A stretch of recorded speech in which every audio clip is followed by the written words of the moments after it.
अंगणात बोते. स्वादगाथा या माझ्या चॅनेलवर तुम्हा सर्वांचे मनापासून खूप खूप खूप स्वागत आहे. चला तर आज आपण पाहूया खमंग खुसखुशीत अशी मेथी पुरी, मेथ्या घालून केलेली पुरी. त्यासाठी लागणारं साहित्य आपण पाहूया. 1 वाटी घेतली आहे, त्या वाटीच्या अंदाजाने 2 वाटी मैदा, अर्धी वाटी रवा, 1 चमचा कसुरी मेथी, अर्धा चमचा जिरे, स्वादानुसार मीठ, लाल मिरची पावडर, चिमूटभर हळद घ्यायची आहे आणि अर्धा वाटी कच्चंच तेल घ्यायचं आहे. कच्च्या तेलाचंच मोहन द्यायचं आहे. नंतर तळणीसाठी तेल आणि पीठ तळण्यासाठी पाणी. चला तर आपण आता सुरुवात करूया. त्यासाठी हा 2 वाटी मैदा घेतला आहे.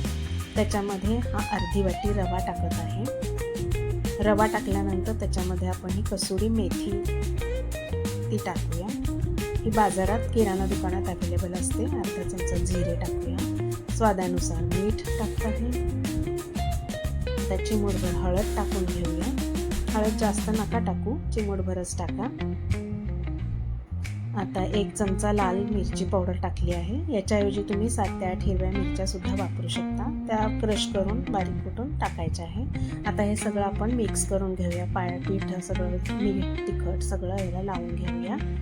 स्वादगाथा या माझ्या चॅनलला जर सबस्क्राईब केलं नसेल तर सबस्क्राईब करा, लाईक करा, शेअर करा आणि बेल आयकॉनवर क्लिक करा. आता आपण याच्यामध्ये अर्धी वाटी कच्च्या तेलाचं मोहन घालून घेऊया. आता हे तेल जे आहे हे सगळं पिठाला लागलं गेलं पाहिजे. चोळून घेतलं आहे. आता थोडं थोडं पाणी घालून हळूहळू हा गोळा मळून घ्यायचा आहे. गोळा घट्ट मळून घ्यायचा आहे. घट्टच ठेवायचा आहे. बस ही अशी कन्सिस्टन्सी असली पाहिजे. आता मी हा झाकून ठेवत आहे.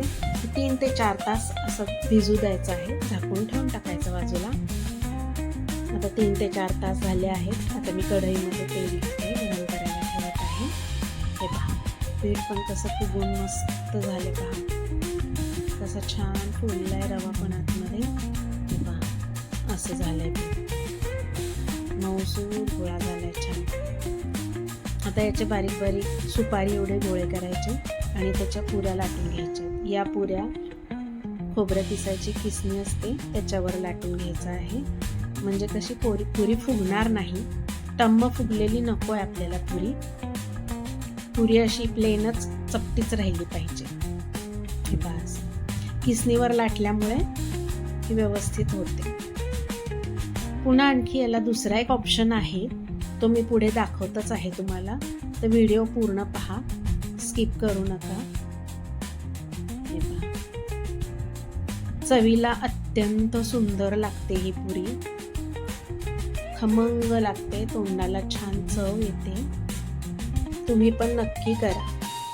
हे पहा, आता ही दुसरी पुरी मी लाटून दाखवत आहे. ही पण मागून पुढून दोन्ही बाजूंनी लाटून घ्यायची आहे. अशाच मी आता हे 4-5 पुऱ्या इथे लाटून घेते आणि मग तुम्हाला मी दुसरा ऑप्शन काय आहे, कसं लाटायचं आहे, कशी करायची पुरी ते दाखवते. तिसरी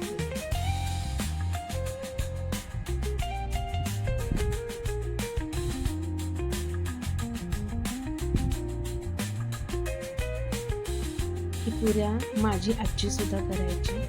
खूप छान करायची. तिच्या हाताला पण खूप छान चव होती. हे पहा, ताईला कशी छान डिझाईन आली आहे. पहा कशी सुंदर दिसत आहे पुरी. खायला पण तेवढीच भारी आहे बरं का. टेस्ट तर अप्रतिम आहे. करून ठेवल्या पुऱ्या तर एका दिवसातच संपून जाते. हे पहा, आता मी तळून दाखवत आहे. तेल तापलं आहे कसं ओळखायचं. एक बारीक गोळा करून टाकायचा. तो लगेच पटकन वर आला की समजायचं तेल तापलंय. आता पहा, हा दुसरा ऑप्शन. मोठा गोळा घ्यायचा आहे आणि त्याची अशी मोठी पोळी लाटून घ्यायची आहे. हे पहा, पातळ अशी छान पोळी लाटून घेतली आहे मी. आता याच्यामध्ये हा काटेरी चमचा आहे, त्यांनी असं दाबून घ्यायचं आहे सगळीकडे. त्याच्याने काय होईल, तुमच्या पुऱ्या फुगणार नाहीत. हे पहा,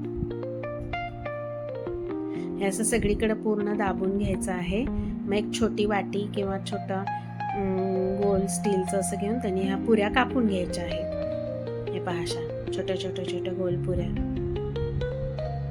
असंही केलं तरी चालतं, तुमची पुरी फुगणार नाही. मला जशी एक्सपेक्टेड आहे तशीच राहील. चव ह्याची खूप छान लागते. हे पहा, आता या सगळ्या पुऱ्या मी अशा करून घेते आणि तळून काढते.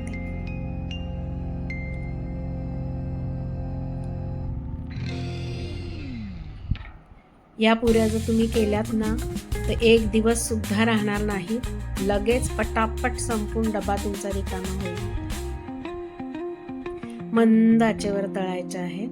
पहिल्यांदा टाकताना पुरी गॅस तुमचा मोठाच पाहिजे आणि नंतर तो बारीक करायचा आहे आणि मंद आचेवरच खरपूस अशा ह्या पुऱ्या तळून काढायच्या आहेत.